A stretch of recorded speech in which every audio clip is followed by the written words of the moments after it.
Virus महोदय पधार गए हैं, तो है फेस्टिविटीज से कोई दिक्कत? ये संसार सिर्फ आदमियों के लिए नहीं बन रहा। You are trying to boost the immunity. Alert किया है पूरे सिस्टम को, संभावित खतरों से तैयार रहें। तो अनकट के साथ इस वक्त डॉक्टर ध्रुवा चौधरी हैं, और सर से इस सिलसिले में हम लोग बात कर रहे हैं जो पूरा एक तरीके से सेंसेशन बना हुआ है कोविड को लेके। इम्पैक्ट चाइना में है, कई सारी और कंट्रीज में है, लेकिन इसका इंडिया पे इम्पैक्ट क्या होगा, हम इसको लेके बात करने वाले हैं। सर, मेरा पहला क्वेश्चन ये है लाइटर वेन में कि इस वायरस को फेस्टिविटीज से कोई प्रॉब्लम है? पिछले साल भी जब नया साल था उसके ठीक पहले इनका आगमन हो गया, अब फिर से हम नए साल में जाने वाले हैं, वायरस महोदय पधार गए हैं, तो है फेस्टिविटीज से कोई दिक्कत? आप लोग इसको फिगर आउट कर पाए नहीं हैं? नहीं, फेस्टिविटी से तो ऐसा इसका कोई नाता नहीं है, लेकिन हाँ, ये हम कह सकते हैं कि कई बारी वो हो जाता है ना, जो मर्फीज रूल है, जो आप चाहते हैं कि करिए, और जब आप सोच रहे हैं कि मेरी रेल की लाइन या मेरी गाड़ी की लाइन स्लो चल रही है, दूसरे में जाता हूँ तो हाँ, पहले तेज चलती है, दूसरी स्लो हाँ, हो जाती है। हाँ। ये प्रोबेबली कुछ कुछ वैसा ही हो रहा है। चाइना से रिलेटेड जो रिपोर्ट्स आ रही हैं उसमें कितनी क्रेडिबिलिटी, जो कि आप इंटरनेशनल मीडिया देख रहे होंगे, तमाम तरीके के मेडिकल जर्नल्स में जो रिपोर्ट्स आ रहे हैं उनको आप देख रहे होंगे, तो ये जो मिलियन डेथ्स की बात हो रही है वहां पे, ऐसा है कि उनकी हालत वैसी सी होने वाली है जैसे इंडिया में सेकेंड वेव के टाइम पे थी? कितनी क्रेडिबल है ये इन्फॉर्मेशन? देखिए, चाइना से इंफॉर्मेशन बहुत कम मिलती है, हम्म। लेकिन वही वाली बात है, जब तक आग नहीं होगी तो धुआं नहीं होगा। हम्म। तकलीफ तो है, दिक्कत भी है। हम्म। और ये ज्यादा इसलिए भी और दिक्कत आ रही है, अगर आप देखेंगे तो ये बीजिंग में, हम्म। जो उनकी राजधानी है, या उत्तरी एरिया में से ज्यादा आ रही है, जो चौचल से, hmm. If I can pronounce it properly, वो जो हम्म। उनके शहर है उनसे आ हम्म। रही है। हम्म। अब वो वीडियो के साथ दिक्कत ये है कि कौन सी सच है और कौन सी फेक है, हम्म। कहना बहुत मुश्किल है। सभी चैनल में वही घूम रही है। ठीक है। लेकिन इसमें कोई दो राय की बात नहीं है, उनको दिक्कत है। वो हम्म। मैं इसलिए बोल रहा हूं कि अगर आप नवंबर की रिपोर्ट्स भी देखेंगे तो चाइना 1000 से ऊपर केसेस रिपोर्ट कर रहा था। हम्म। डोमिनेट, वो एपी सेंटर अगर कोई माने हम्म। चाइना में कोविड का, हम्म। जहां मैक्सिमम दिक्कत आई थी, वो वुहान शहर था। हम्म। वहां से अभी तक हमें कोई ऐसी रिपोर्ट मिली नहीं है पुख्ता तौर पे कि कोई किसी आदमी को दिक्कत ज्यादा हो रही है। सूनर और लेटर हम चाइना के बाकी हिस्सों में भी इस चीज को पाए। अब वो कौन सा वायरस है कहना मुश्किल है, लेकिन जो रिपोर्ट्स आ रही हैं, जिस तरह से हार्वर्ड के प्रोफेसर ने, जो चाइनीज ओरिजिन के, उन्होंने लिखा, या जो अगर आप यूके से भी देखेंगे, सारे के सारे ओमिक्रॉन के वेरिएंट की बात कर रहे हैं। इंडिया में जैसे इन्फेक्शन जो है, कई सारे रिपोर्ट्स में बता रहे हैं कि 90% के आसपास है। वैक्सीनेशन का कवरेज बहुत लार्ज स्केल है, मोर और लेस जो पॉपुलेशन है वो वैक्सीनेटेड है ना? हमारा डेड वायरस का वैक्सीन भी नहीं है, काफी इफेक्टिव वैक्सीन हैं। तो ऐसा है कि जो पॉलिसी मेकर्स का जो रिएक्शन है वो मतलब निजक रिएक्शन है या एक सब्सटेंटिव रिएक्शन है? मतलब है कि हमारी हालत भी चीन में अगर बहुत बुरी होती है तो हमारी हालत भी बहुत बुरा होने का डर है? जहां तक हमारे पॉलिसी प्लानर्स का है, उन्होंने पिछले से सबक लिया है, और ये एक तरह से उन्होंने अलर्ट किया है पूरे सिस्टम को कि आप समय रहते ही तैयार हो जाएं, हम्म। ताकि कल कोई दिक्कत आए तो हम्म। उसके लिए हम सब तरह से हम्म। संभावित खतरों से तैयार रहें। हाँ, मेरा अगला क्वेश्चन है सर कि जैसे जिस BF7 को एक डोमिनेंट वेरिएंट बता रहे हैं कि चाइना में यही जो इन्फेक्शन है उसको ड्राइव कर रहा है, मैंने जो पढ़ा उसके अकॉर्डिंग इंडिया में जो इस वेरिएंट के मामले थे 3 या 4 मामले हैं अक्टूबर और नवंबर के महीनों में। उड़ीसा का एक था, 2 गुजरात का था, और बताया कि फैमिली वाले भी एसिम्टोमेटिक थे, और अगर इसको स्प्रेड होना होता तो वाइल्ड फायर की तरह फैलता, लेकिन फैला नहीं। तो जो आप बात कह रहे थे, अगर उसी के कोलैबोरेशन में या फॉलोअप में कहें कि मतलब ये जो वेरिएंट चाइना में ड्राइव कर रहा है, इंडिया में उस तरीके से अभी तक इसका इम्पैक्ट नहीं रहा, तो ये ठीक होगा? और मतलब इसके फॉलोअप में ये भी मान के चल सकते हैं कि इतना पैनिक क्रिएट करने की जरूरत नहीं, कॉम्प्लेसेंट मत हो लेकिन पैनिक भी मत क्रिएट करिए, कह सकते हैं? बहुत दुरुस्त कहा आपने कि कंप्रेशन नहीं होना है, हम्म। लेकिन पैनिक भी नहीं करना है। यही मैं बार बार सब लोगों को ये बोल रहा हूँ कि पैनिक मत करिए। हम्म। उसके दो कारण हैं। जैसे हम्म। आपने बताया, जब ओमिक्रॉन साउथ अफ्रीका में शुरू हुआ था, उस समय भी हमने हमारी बहुत बहस हुई आपस में। सवाल इस बात का है कि आपके शरीर में जो बाहर से इन्फेक्शन हुआ है, हम्म। हमने जो दो तरह के टीके लगे हैं हमारे पास, हम्म। एक आपने देखा होगा डोमिनेटली कोविशील्ड है, उसके बाद कोवैक्सीन है।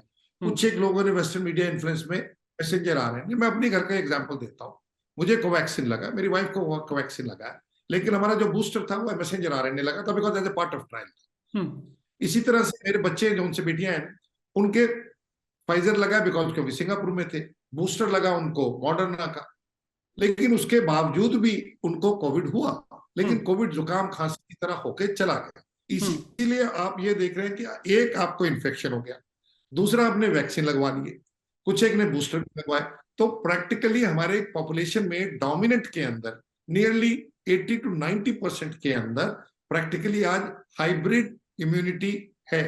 ठीक सर, जैसे इसके जो सिम्टम्स हैं, आपको लगता है ये डिफरेंट सिम्टम्स हैं या मोरलेस सिमिलर सिम्टम्स हैं, ये जो नया वाला वेरिएंट है BF7? आ रहे हैं जैसे आपका शुरू में जब कोविड हुआ था, जिस तरह से लोगों को स्मेल चली गई थी, वो परसिस्टेंट रही थी, या बट डोमिनेंट उस समय भी रेस्पिरेटरी था, डायरिया था। तो अगर किसी को मल्टी सिस्टम आ रहे हैं, कि अगर आपको गला भी है, हल्का सा जुकाम भी है, साथ में डायरिया है, या डिस्कम्फर्ट है, या लॉस ऑफ एपेटाइट है, या हेडेक हो रहा है, जिसके अंदर दिक्कत है, तो इट इज बेटर कि आप प्रिकॉशन लेके करके अपनी चेकिंग। आजकल रैपिड एंटीजन टेस्टिंग अवेलेबल है। ठीक। प्रॉब्लम कोविड में जो सबसे बड़ी है वो ये है कि मैक्सिमम इन्फेक्शन आपका सिम्टम होने से पहले फैलता है। तो इसलिए आप पहले 2 दिन सिम्टम के अंदर अगर घर के अंदर सेल्फ टेस्टिंग कर ले, 100 में से 70 मरीज आप आराम से पकड़ सकते कि जिन्होंने सिंगल डोज लिया और उसके बाद दूसरा डोज नहीं लिया या बूस्टर नहीं लिया, वो कितने सेफ है, एक। और दूसरा कि बूस्टर डोज कितना इंपॉर्टेंट, जिन्होंने 2 डोजेस ले रखी हैं उनके लिए बूस्टर डोज मोस्ट इंपॉर्टेंट चीज है कि उनको लेनी ही चाहिए। और जो सिंगल डोज वाले वो क्या करें, जिन्होंने दूसरा डोज लिया ही नहीं, उनको लगा कि चलो अब तो पैंडेमिक वेन हो गया। ये देखिए, उसमें ऐसा है कि आपका इन्फेक्शन को एक डोज के बराबर मानिए, उससे भी बेटर मिलती है। प्लस अगर आपका सिंगल इंजेक्शन, तो प्रैक्टिकली आप वैक्सीनेटेड फॉर सिंगल ऑल भी और प्रैक्टिकल। टोटल? अब उसका भी मैं एग्जांपल देता हूं। अगर मान लीजिए बच्चे को बचपन में खसरा हो गया, हम्म या बच्चे को बचपन के अंदर चिकन पॉक्स हो जाए, तो हम्म वो सारी जिंदगी उसके लिए रेजिस्टेंट हो जाता है। ओके। लेकिन आप जब वैक्सीनेशन करते हैं, हम्म तो जो वैक्सीनेशन और नेचुरल इन्फेक्शन में सबसे बड़ा डिफरेंस ये है कि नेचुरल इम्यूनिटी रिएक्शन आपको by and large majority of disease में बहुत रोबस्ट इम्यूनिटी देता है। इसीलिए आपको बूस्टर की जरूरत इसलिए है कि भाई, नाम कहां से है, you are trying to boost the immunity, which is already तो देयर। अगर it is already there, so you are trying to boost it, you are trying to activate the system as we are trying to activate our system. So इसका presently मतलब ये है। और maximum studies western world में messenger RNA vaccine के साथ आई हैं, 1 study, 2 study, 3 study.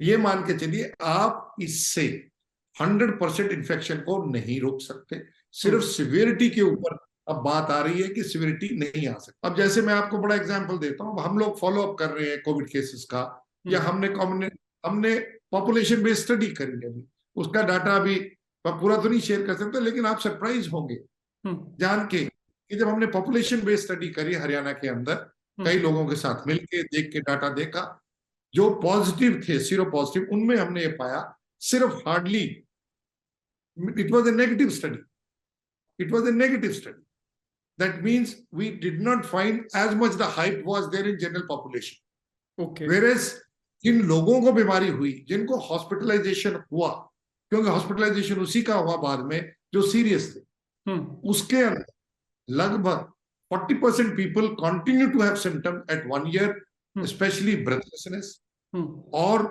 Of, और जिनको नाक से स्मेल वगैरह गई थी 18 से 20% उनको दिक्कत हुई। सो कहने का मेरा अभिप्राय है, कंजक्चरल बहुत ज्यादा हो रहा है, क्योंकि इतने ज्यादा लोगों को दिक्कत हुई थी। परसेंटेज वाइज चाहे वो आपकी 1% ही रहे, अगर 100 आदमी और 1000 आदमी हो, तो उसका 1% का एब्सोल्यूट नंबर बढ़ जाए। बिल्कुल सर, एक चीज ये है कि ये जैसे पॉलिटिकल रैलीज को जो रोकने की बात की जा रही है, तो वायरस तो अब अगर 90% पॉपुलेशन में है, तो जैसे कौन से सेटअप को ज्यादा डेंजरस माने, ये जो बाहर बड़ी क्राउड गैदरिंग होती है उसको, या ऑफिस स्पेस में जो क्लोज स्पेस है उनमें ज्यादा लोग जब जाते हैं तब इस वायरस का डेंजर जो है वो ज्यादा होता है? देखिए, राजनीति क्या है इसके पीछे मैं नहीं जाऊंगा, बिकॉज ये मेरा सब्जेक्ट नहीं नहीं, है, आप ये तो बिल्कुल जो कमेंट राजनीति करिए। है। लेकिन हमेशा वाइड स्प्रेड इंडोर एनवायरनमेंट में ज्यादा होता है और बनस्बत खुले एनवायरनमेंट, क्योंकि जब आप क्लोज एनवायरनमेंट में वेंटिलेशन पुअर होती है, और अगर हम एयर कंडीशनिंग कर भी लें ह्यूमिडिफिकेशन के साथ या गर्म हवा करके, तो वही हवा सर्कुलेट हो रही है। तो इसलिए अनलेस एंड अनटिल उस पे हेपा फिल्टर्स ना लगे जो वायरसेस को सेपरेट कर दे, जो कि आईसीयूज में आज के दिन हाई एंड में रेस्पिरेटरी डिजीजेस के लिए लगाने चाहिए, बट अनफॉर्चुनेटली महंगे पड़ते, मेंटेनेंस होती है तो लोग कम लगाते हैं। सो आपका क्वेश्चन का सीधा आंसर है कि इंडोर प्लेसेस, क्लोज्ड एनवायरनमेंट्स, उनके अंदर probability of spread infection is much more then in open space. जैसे एंडेमिक एक टर्म है, हमारी भी थोड़ी मेडिकल एजुकेशन हुई इस पूरे पेंडेमिक के दौरान वायरस को लेके, मेडिकल टर्मिनोलॉजी को लेके। जनरल पब्लिक अगर वो समझना चाहे, उसका एक इनोसेंट सा क्वेश्चन हो कि कब खत्म होगा ये, तो इसका कोई फाइनाइट आंसर है? इसका मैं आपको घुमा के आंसर दूंगा, सीधा नहीं देता, उससे बात समझ में आ जाएगी। हाँ, जब आप देखेंगे हम हिंदुस्तान में जब हम आजाद हुए, उसके बाद इन्फेक्शन डिजीज में मलेरिया का बहुत बड़ा प्रकोप था, ठीक है। और उसको कंट्रोल करने के लिए गवर्नमेंट ऑफ इंडिया ने, मिनिस्ट्री ऑफ हेल्थ ने एक प्रोग्राम चलाया जिसको हम बोलते थे national malaria eradication programme, right. और उसके अंदर बहुत डीडीटी फैली गई और किया गया, और इंसिडेंस 60s में बहुत कम आ गया, और सबको ये लगने लगा कि हमने मलेरिया पे विजय पा ली है, क्योंकि ना मच्छर रहेगा ना मलेरिया रहेगा। Over a period of time क्या हुआ, मच्छर बढ़ने लग गए, मच्छरों की दूसरी बीमारियां आ गई, उसमें डेंगू भी आ गया, उसमें बाद में चिकनगुनिया भी आ गया, उसके अंदर आपका जीका भी आ गया आपका, और मच्छरों से बीमारियां चलती हैं। पर बाद में सरकार को समझ में आया कि हाँ भैया ये तो दिक्कत है, क्योंकि ये संसार सिर्फ आदमियों के लिए नहीं बना। तो मेरे हिसाब से अगर अब मैं आपको बात बोलूं तो आंसर इसमें निहायत है कि आपको यही है, आंसर मिल गया। कोविड, लेकिन आपको इसके साथ रहना पड़ेगा। साथ कैसे रह सकते हैं? जब आपके शरीर में रोग प्रतिरोधक क्षमता उसके अगेंस्ट है। कोशिश करके आप भीड़ में मत जाइए। आप किसी को पार्टी में बुलाए तो आप प्यार से साहब बता दीजिए कि साहब मुझे गला खराब जुकाम है, मैं नहीं आ सकता। तो वो एक आपको एक सेल्फ डिसिप्लिन के साथ, क्योंकि आप एक अपने साथ साथ अपने साथ वालों को और समाज को भी खतरे में डालते हैं, वो चीजों का ध्यान रखना। अगर ये छोटी छोटी प्रिकॉशंस हम रखेंगे तो ये अल्टीमेटली बूंद बूंद से गागर भरता।